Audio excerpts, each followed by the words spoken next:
Fanny Rodwell. Je voudrais d'abord vous demander ce que représentait pour vous l'œuvre d'Hergé avant que vous ne rencontriez cet homme. Avant que je ne rencontre l'artiste, je dois dire que ça représentait, pour moi, c'était uniquement Tintin.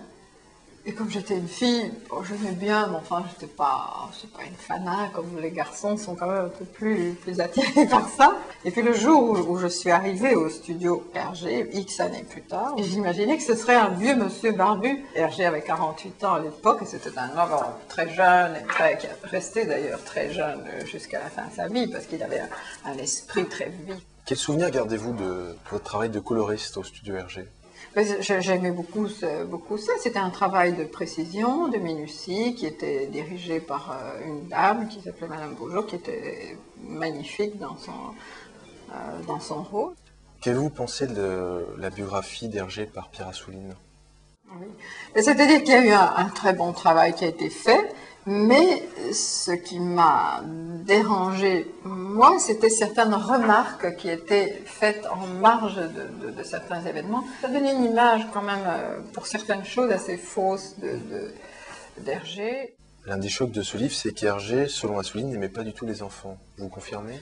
Oui, c'est tout à fait ridicule et tout à fait, je ne sais pas même pas s'il a supprimé ça, mais c'est pas du tout le cas. Il n'était pas gaga devant les enfants, mais on peut vraiment pas dire qu'il n'aimait pas les enfants, pas du tout. Il aurait été heureux lui-même d'avoir des enfants. Et ça, c'est une légende. Revenons à l'œuvre. Hergé pensait-il à la postérité et à l'après-Hergé? Non, pas du tout. Pas du tout, et même pas assez, comme lui reprochent certaines personnes. Et il faisait son œuvre, il sortait ça parce qu'il y avait une force, une pulsion créatrice en lui. Il sortait ça, et puis après, il n'y pensait plus beaucoup. Il n'était pas là à dire « Oh, mes dessins !» Et puis je me souviens que tous les armoires étaient ouvertes. Il a laissé des choses dans des tiroirs, chez des imprimeurs ou chez Bellevision. Il n'était pas fétichiste pour lui-même, et du tout, donc voilà, il n'a pas pensé à sa postérité, des fois ce qui m'a laissé à moi la responsabilité de son œuvre, alors que je n'étais pas du tout ni préparée à ça, ni capable même d'assumer ça moi seule. Est-ce que vous avez fait des découvertes en voyant se développer sous vos yeux Hergé, chronologie d'une œuvre? Oui, bien sûr, parce qu'il y a tellement, et puis il y a des choses que j'avais vues mais oubliées, voilà, donc j'ai toujours souhaité qu'il y ait au début je disais catalogue raisonné, mais c'était presque impossible, vu l'abondance de matière et la diversité des talents. Et donc on a appelé ça chronologie d'une œuvre, et donc il y a ce jumelage entre la progression de la vie d'Hergé et son œuvre. Et ce sera une somme à la fin des 5 volumes. On ne peut pas tout reproduire, mais enfin ça nous laisse le bonheur, le jour où il y aura un musée, de pouvoir faire des accrochages différents et de montrer encore d'autres choses. Vous parlez d'un musée, le projet existe donc vraiment? Et bien sûr, le projet a toujours existé, seulement ce sont des projets énorme, enfin quand même pour des privés, parce que Fondation Hergé c'est strictement privé, et le musée c'est pareil, peut-être avec, on espère, l'un ou l'autre sponsor, enfin bon, rien n'est garanti, donc on a un budget, on a un projet, mon désir est de bâtir quelque chose autour de cette œuvre, pour cette œuvre. Le projet est toujours tout est là pour qu'il se réalise, sauf la base qui est le terrain, et c'est inutile de continuer de contacter ou la presse pour dire blablabla qui ne sert à rien. On parle à la presse quand on a quelque chose de sûr, et les gens aussi, encore une fois, fantasment parce que ça ne se fait pas tout de suite. C'est comme des enfants qui ont envie de leur jouer, et disent « Quoi, c'est pas encore là ?» et donc ils ne vont pas le faire, donc c'est encore une fois l'affreux Rodwell qui a tout fait. Mais pas du tout, il est aussi enthousiaste et il est très actif aussi. En début d'année est paru Tintin et les héritiers. Avez-vous souffert de l'image pas très positive?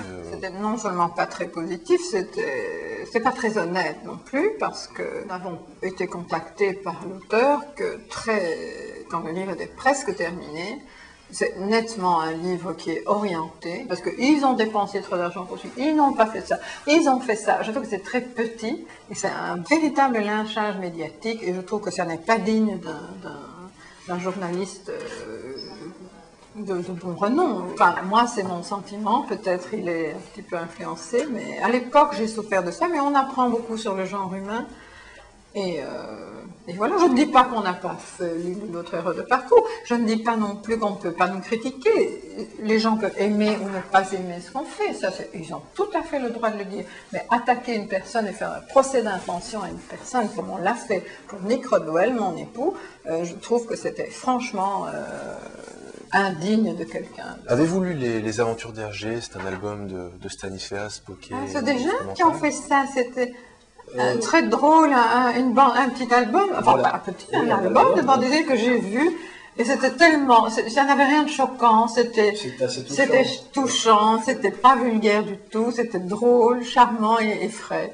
Voilà. C'est pas pour encourager tout le monde de faire ça, mais c'est ces personnes-là qui l'ont fait, et c'est pour ça qu'on, voilà, l'avocat dit qu'est-ce qu'on fait, je dis non, parce que c'est drôle et c'était frais, c'était charmant. C'est rare, c'est plutôt rare. Est-ce que vous pouvez nous dire, malgré le succès de Blake et Mortimer, qu'il n'y aura plus de Tintin sans Hergé? Oui, ce n'est pas difficile du tout parce que c'est ce que je pense et que je ressens depuis le début et qui est absolument normal. Comment peut-on, devant une œuvre aussi forte, même à n'importe qui, je veux dire une œuvre, c'est l'âme de quelqu'un, c'est ce qui sort de quelqu'un, c'est la personne elle-même. On ne peut pas substituer une personne elle-même et surtout pas un grand artiste. C'est viscéral, c'est pas possible. Je crois que sur ce Je n'y ai jamais pensé et je ne sais pas maintenant, je vais changer. Merci beaucoup, Fanny Arditi. Mais je vous en prie, merci.